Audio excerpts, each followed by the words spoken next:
দেখেন আল্লাহ সুবহানাহু ওয়া তাআলা যে আমাদেরকে এমনি জান্নাতের জন্য সৃষ্টি করেছে, এটাই তার দলিল। আপনি কথা ফিল করেন না দেখে আপনি বুঝেন না। আপনার বাবা কোনো কর্ম করেনি, সৃষ্টির পর থেকেই জান্নাতে। বুঝেন কথা? এটা কিসের কারণে হয়েছে? এটা আপনার রবের দয়া নয়, এটা দিয়ে আল্লাহ প্রুফ করে দিয়েছে, বান্দা আমি তোমাকে সৃষ্টি করেছি জান্নাতে যাওয়ার জন্য। আল্লাহ বলছেন জান্নাতকে দেখিয়ে দিয়ে বলা হবে তিলকাল জান্নাতুল্লাহ জান্নাতি তিলকাল জান্নাতুল্লাতি নূরিসু মিন ইবাদিনা মান কানা তাকিয়া। আমি এই জান্নাতকে প্রস্তুত করে রেখেছি ওয়ারিস হিসেবে, তাদেরকে দেব আমার বান্দাদের মধ্যে যারা আমাকে ভয় করে চলেছে। ওয়ারিস শব্দটা এসেছে, আমি কথাটা খুব ভালো লাগে যখন বয়ান করি। আপনি জানেন জান্নাতকে ওয়ারিস শব্দ কেন ব্যবহার করা হয়েছে? আপনার বাপদাদা মরে গেলে ওই বাড়িটা কে মালিক হয়? এটার কি বলে? ওয়ারিস সূত্রে মালিক আপনি। আল্লাহ সুবহানাহু ওয়া তাআলা এই জন্য আমাদের বাবাকে প্রথমেই জান্নাতের মালিক করে দিয়েছে। আল্লাহ বলছেন বান্দা তুমি যদি তোমার বাবার সন্তান হিসাবে বহাল থাকতে পারো, কারণ তোমার বান্দা আমার গোলাম, তোমার বাবা, তুমি যদি আমার গোলাম থাকতে পারো, ওয়ারিস হিসেবে তোমাকে আমি জান্নাত দিয়ে দেব। এটা আল্লাহ সুবহানাহু ওয়া তাআলা আমাদেরকে কোরআনে মেসেজ দিয়েছে।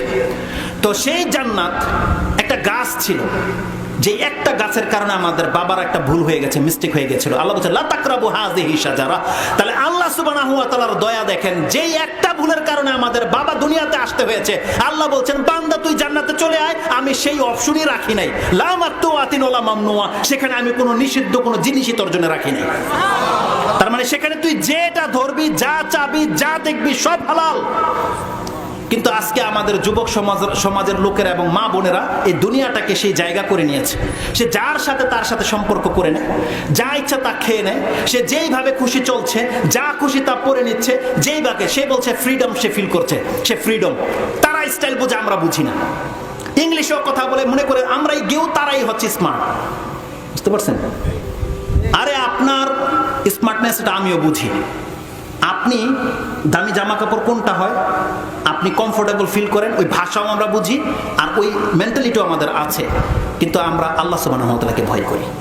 আমি কিছু দাড়িওয়ালা লোকদেরকে দেখে, আমি হয়তো অতটা স্মার্টনেস আমার মধ্যে নাই, হয়তো অতটা সুন্দর আমি নই, কিন্তু কিছু আমাদের দাড়িওয়ালা ভাইয়েরা রয়েছে যাদেরকে আল্লাহ এত চমৎকার করে সৃষ্টি করেছে, শুধুমাত্র তার রবের ভয়ে সে দাঁড়িয়ে রেখে দিয়েছে, শুধু তার ভয়ে। আপনাকে এতটাও স্মার্টনেস আল্লাহ দান করেনি, কিন্তু আপনি দেখেন আপনি একটা মহিলার কাছে হিরো হওয়ার জন্য, একটা ফাসেক মহিলার কাছে হিরো হওয়ার জন্য আপনি দাঁড়িয়ে রাখছেন না, কিন্তু আয়েশা রাদিয়াল্লাহু তাআলা আনহার মতন মহিলা দাড়িওয়ালাকে পছন্দ করে, কোনো বেদাড়িওয়ালাকে পছন্দ করে না। আপনি যেমন পাবেন ও তেমন, আপনি যেমন পাবেন ও তেমন। কিন্তু আল্লাহ সুবহানাহু ওয়া তাআলা পাওয়া না পাওয়ার বিষয় নয়, আপনি আপনার রবের গোলাম কিনা এটা হচ্ছে প্রমাণ। আরে ফেসবুকে স্ট্যাটাস দেয় এক মহিলা বলছে, সমস্ত ছেলেরা যদি বলতো পর্দাশীল মহিলা ছাড়া বিয়ে করবো না, তাহলে সমস্ত মহিলা পর্দা করে নিত। আরেক পুরুষ স্ট্যাটাস দিছে, যদি সমস্ত মহিলারা বলতো দাড়িওয়ালা ছেলে ছাড়া আমরা আর বিয়ে বসবো না, তাহলে সমস্ত ছেলেরা দাড়ি রেখে নিত।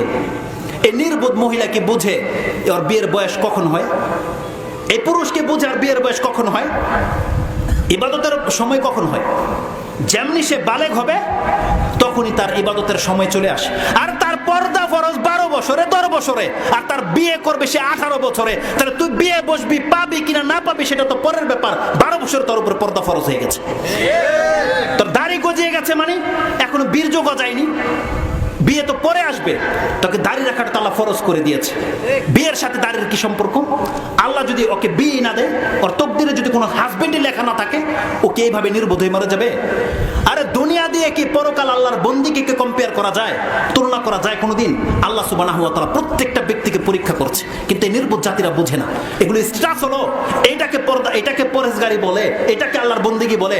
আল্লাহ বলছে তোর তকদিরে স্বামী থাক বা না থাক, তোকে পর্দা করতে হবে, এটাই হচ্ছে ফাইনাল। আমরা কি মহিলাদেরকে চুজ করার জন্য আমরা দাঁড়িয়ে রেখেছি? এটা আল্লাহ সুবহানাহু ওয়া তাআলার বন্দেগী। এটা কি আল্লাহ সুবহানাহু ওয়া তাআলার বন্দেগী। তো কোন কথা থেকে এখানে চলে আসলাম? জান্নাত। আল্লাহ বলছেন লা মাকতুআতিন ওয়ালা মামনুআ, সেটা এমন একটা জায়গা হবে কোনো কিছু নিষিদ্ধ হবে না। আর আজকে আমাদের সমাজের লোকেরা, আল্লাহ বলছেন নিষিদ্ধ কার জন্য নয়? জান্নাতীদের জন্য নয়। তাহলে দুনিয়াতে কার জন্য নিষিদ্ধ নয়? যারা কাফের, কাফের মদ খেয়ে নিচ্ছে, কাফের গান বাজনা শুনছে, কাফের ড্যান্স করছে, কাফের নাইট ক্লাবে যাচ্ছে, কাফের 39 ফার্স্ট নাইট পালন করছে, কাফের বার্থডে পালন করছে। তুমি মুসলিম কি করতে পারো? আপনি বলছেন, আপনি বলেন কিভাবে করতে পারো? তুমি তো জেলখানায় আছো, তুমি এগুলো কিভাবে করতে পারো? তুমি বলো বান্দা। তুমি 21শে ফেব্রুয়ারি পালন করো, ফুল দিয়ে খাম্বার সামনে, মূর্তির সামনে সেজদা করো, তুমি মোমবাতি জ্বালাও, এটা তোমাকে কে শিখিয়েছে? কে শিখিয়েছে? এটা কোন ধর্ম থেকে এসেছে? তুমি সরকারের বিরুদ্ধাচারণ করবে, তুমি সরকারের প্রতিবাদ করবে, তোমাকে মোমবাতি জ্বালিয়ে সেখানে রাস্তার মধ্যে বসাটা কে শিখিয়েছে? এটা কি ইসলাম শিখিয়েছে আমাদেরকে? আমাদেরকে বলেছে সরকারের বিরুদ্ধাচারণ করো তুমি এভাবে? এটা কি প্রতিবাদের কোনো রূপ হলো? আর ইহুদি নাসারারও করে না তো এইভাবে প্রতিবাদ। মুসলিমদেরকে কে শিখালো এটা প্রতিবাদ? আল্লাহ সুবহানাহু ওয়া তাআলা বলছেন, যেই সমস্ত বান্দারা বলে আল্লাহুম্মা আনতা রাব্বি লা ইলাহা ইল্লা আনতা খালাকতানি ওয়া আনা আবদুক, যেই বান্দা বলে আল্লাহ তুমি আমার মালিক, তুমি আমাকে সৃষ্টি করেছো, আমি তোমার গোলাম, আমি তোমার সাথে যে ওয়াদা করেছি সেটা পূর্ণ করব, যার বিশ্বাস হচ্ছে ইন্না লিল্লাহি ওয়া ইন্না ইলাইহি রাজিউন, আমরা আল্লাহর কাছ থেকে এসেছি, আল্লাহর কাছে ফিরে যাব, এটা কি আমাদের বিশ্বাস নয়? কার কার বিশ্বাস? হাত তোলেন। আপনারা বিশ্বাস করেন আমরা পরকালে যাব? আচ্ছা, হাত নামান। তাহলে আমাদের আচরণ ওই তাদের সাথে কিভাবে মিশে গেল যারা বলে ইনহিয়া ইল্লা হায়াতুনা দুনিয়া নামুতু ওয়া নাহইয়া ওয়া মা নাহনু বিমাবউসিন, যারা বলে আমরা এই জমিনে পেয়ে গেছি, জিন্দা হয়ে গেছি, মরে যাব, হাড় হাড্ডি সাফ হয়ে যাব, আমরা পরকালে উঠবো না। ও দাড়ি রাখে না, তাহলে আপনি তো বলছেন আপনি পরকালে উঠবেন, তাহলে আপনার দাড়ি নাই কেন? ওই বলছে যে আমাদের পরকাল নাই, এই দুনিয়াটাই আমাদের ফাইনাল জীবন। ও মদ খায়, তাহলে আপনি কেন খান? ও গার্লফ্রেন্ড রাখতে পারে, আপনি তো রাখতে পারেন না, কারণ আপনাকে তো কাল কিয়ামতের দিন ওজন করা হবে। বুঝেন না কথা আপনি? ও নামাজ পড়ে না, ঘুমিয়ে থাকতে পারে, ও আল্লাহ ছাড়া অন্যের সামনে সেজদা করতে পারে, অন্যের কাছে চাইতে পারে, কারণ ওর কাছে পরকাল বলে কিছু নাই। আপনি তো বিশ্বাস করেন না কাল কিয়ামতের মাঠে আল্লাহর সামনে আপনাকে দাঁড়াতে হবে। তাহলে এই দুই বিশ্বাসের আমল মিলে কি করে গেল বলেন? হয় আপনার ঈমান ঠিক আছে, নাহলে আপনার দাবি মিথ্যা। হয় আপনি বুঝেনি না ঈমান কি জিনিস, পরকাল আপনাকে আমাকে উঠতে হবে, না হলে আজকে মুসলিম সমাজের ছেলেদের চরিত্র এইভাবে নষ্ট কিভাবে হয়ে যেতে পারে আপনি বলে? এমন একটা সময় ছিল সিগারেট যারা খেত তারা লুকিয়ে খেত, আর আজকে যারা খায় না তারা এই লুকাইতে কেন হয়? পাপ যখন মাথা চারা দিয়ে ওঠে, পাপ রোমান্স কেন হয়ে যায়? কোন একটা সময় ছিল গার্লফ্রেন্ডের হাত ধরে হাঁটবে কোনো ব্যক্তির এমন সাহস ছিল না। আমরাও যুবক ছিলাম, এখনো যুবক রয়েছে, কোনোদিন আমরা এরকম করিনি যে তার গার্লফ্রেন্ডকে নিয়ে সে স্কুল কলেজে যাবে হাত ধরে, কিন্তু সেই জায়গায় আজকে পার্কের মধ্যে বসে সে তার গার্লফ্রেন্ডের পায়জুমার ভিতর হাত দেয় কি করে বলেন?